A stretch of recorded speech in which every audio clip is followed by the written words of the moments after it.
Hey everybody, Melissa here, the Unlikely Hiker. I hope you are all doing excellent today. So this little soiree is a 2-mile loop.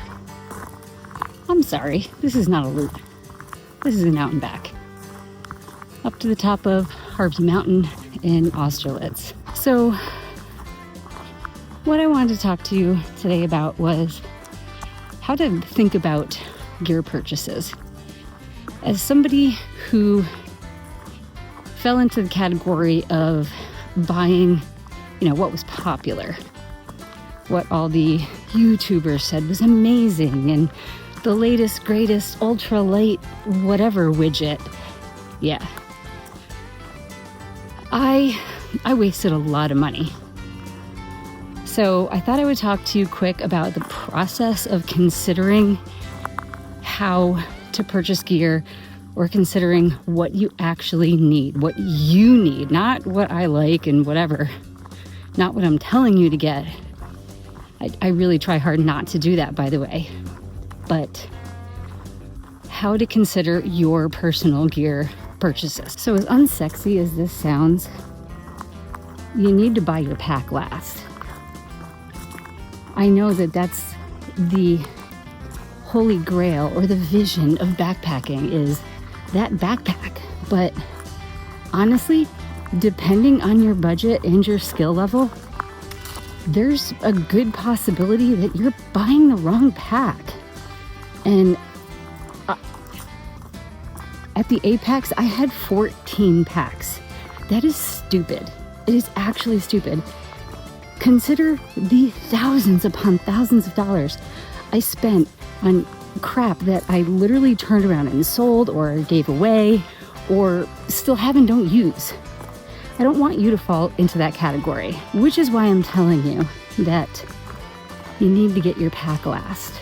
The reason for that, I'll get to later in the video. So as you venture out into this thing that we call the Great Wilderness, you have to consider, who are you? Are you a day hiker? Do you aspire to be a backpacker? Do you want to do a long distance through hike? What is the end game?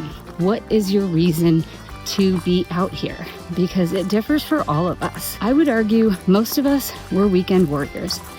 We go out on a few trips a year and that's it. There's very few of us that are spending tens or hundreds of nights on trail. So it doesn't really matter what the thru hikers use. What's going to be comfortable for you? So you need to consider, what size tent do you need? Are you going to be 2 people? Are you going to be like me, a person and a dog? Are you just solo? What is your hikes going to look like? And again, if you're just a hiker, take whatever is in your closet and go outside. There literally is nothing else you need. You can use your JanSport backpack from high school and accomplish a day hike. Is it sexy? No, it's not, but it doesn't matter. It's what you have, so go ahead and use that if you're just starting out and all you're interested in is day hikes. There's no reason for you to spend much. Grab whatever synthetic shirt you got, throw some food in a plastic thank you bag, and just get out there and just have fun. Put water in whatever you have. Could be a double wall insulated water bottle for all I care, because it's a day hike. Most people can survive a day hike. Once you get out there and you realize, oh my God, look at this. This is amazing. Once you get bit by that bug, now you got to start looking around, and then that starts costing money. So if you're aspiring to do an overnight, I would try to borrow something first. It doesn't matter what it is. Like, if you're looking for a sleeping bag or a quilt or a tent or whatever, you might want to consider staying in a lean-to, because then you don't need a tent. Up here in the Adirondacks, Long Trail, there's a lot of shelters around here, a lot on the AT. You might get out there and you might realize, oh my God, I hiked all day and I literally sat there and that sucked because I was bored, I was lonely, whatever. And you might decide, you know what? Right now, I don't think backpacking is for me. So good for you, because you realized not to waste your money on something. But let's say you were bit by the bug, and I don't mean the black flies that are buzzing around me right now. I'm talking about the backpacking bug. You, even though maybe you tripped through your first night, just like I did on that rock, you're like, this is incredible. I want more of this. First of all, awesome. Congratulations and welcome to the club. But now you might need a tent. There's a lot of ways to think about that, but don't think about that backpack quite yet. You want to think about that tent. Well, how much tent can I afford? I can't answer that for you, but I will say that if you're interested in backpacking, if you're like, no way, like personally, I hate cold rain. I will do anything not to backpack in that weather. I definitely have ended up in it, but I don't love it. But if you're strictly a fair weather, you're like, okay, I'm off this weekend and I want to go somewhere. Oh yeah, it looks like it's going to rain. I'm going to skip this weekend and try another one. If you're that kind of backpacker, maybe shop around for a used tent or a budget tent. It's going to weigh more. It's definitely going to be more bulky, but you're going to save money. And if you're not out there in the most extreme circumstances, and especially, dare I say, if you are younger, you don't need a Durston X-Mid Pro 2, although it's an amazing tent, not gonna lie. I love it. But if you just want to dip your toes into, the occasional backpacking trip, don't be dropping $400, $500, $600, $700 on a tent because the latest up-and-coming YouTuber said it's amazing and it's ultralight and it's all these things. Ultralight is less important when you're young, and it's also less important when you're just getting out there for weekend trips. There's a lot of other options out there. You're gonna need some kind of quilt or sleeping bag. You have to kind of decide, well, what do I like? How do I know if I want a quilt or a sleeping bag? I will argue I like both, and at different times of the year. So on shoulder seasons, I actually prefer a sleeping bag. In the summer, I absolutely prefer a quilt. I like to save the weight.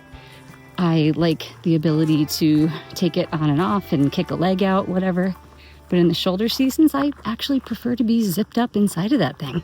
If you're a backpacker on a budget, I can almost guarantee that that sleeping bag, quilt, whatever you choose, is probably going to be a little bulkier and a little heavier than what you might prefer. But again, if you are just a weekend warrior, it doesn't matter, especially if you're young. Again, not to pound that idea into the ground, but when you're young, you have the ability.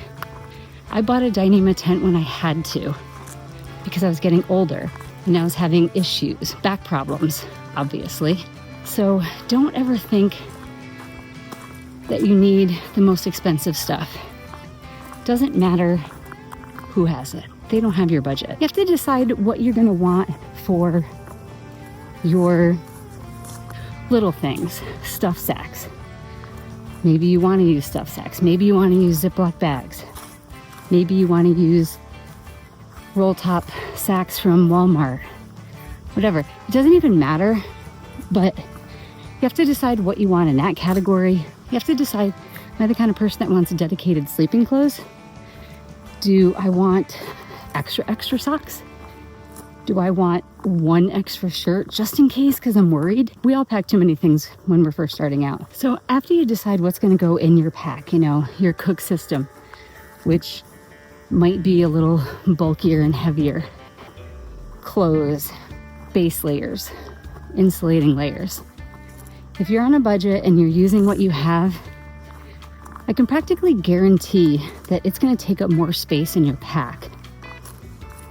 And that's why you get your pack last. Working at REI has given me even more interesting perspective on this because I've always known these facts really to be true, but people come in and they're looking for advice, and I want to give them the best advice for them, not what I think is the best sleeping bag or backpack or whatever And people ask me all the time. And I have to tell them, well, we don't sell my backpack here in the store, ULA Circuit. But I can explain to them how I landed on that choice, and they can make a decision. But I tell them all the same thing. Buy all your gear first, bring it in here. Let's get it in a pack and find a pack that's comfortable with your gear in it, not my gear. Who cares about that? So at the end of the day, what I want you to realize is, even though the backpack is the grand representation of your hopes and dreams of doing that activity, it has to be the last thing that you buy. For most people, it's the first. And then they might end up with a pack that's too big, too small, doesn't carry the weight that they're trying to carry properly. You know, you gotta try stuff on. Different things fit different people and all different body shapes. So if you want to get into backpacking, please go for it. Be amazing, because I know that you can be. But have a plan. Don't get sucked into the latest whatever. It's very easy to do. And I'm speaking to you from experience, but make a plan, make a budget, and get out there. It's frustrating to me that the outdoors can be so expensive, and I want to help you save money and time, for that matter. Oh my gosh, we're almost there.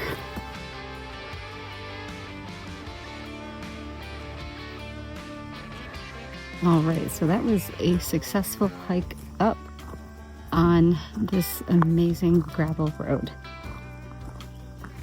Look at that sky. That is beautiful.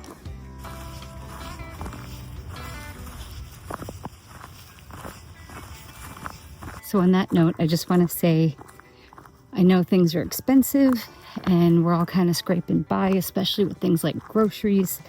But if you have a plan and you go about things in a methodical way, it's going to decrease the amount of money that you waste on things that you might not need, or things that you might end up repurchasing because maybe you didn't make a great choice at the time that you made that purchase.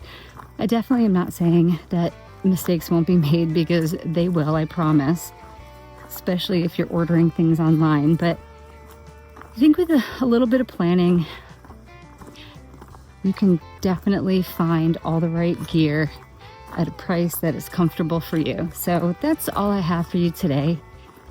Thanks for watching. You guys take care. We will see you soon. Bye-bye.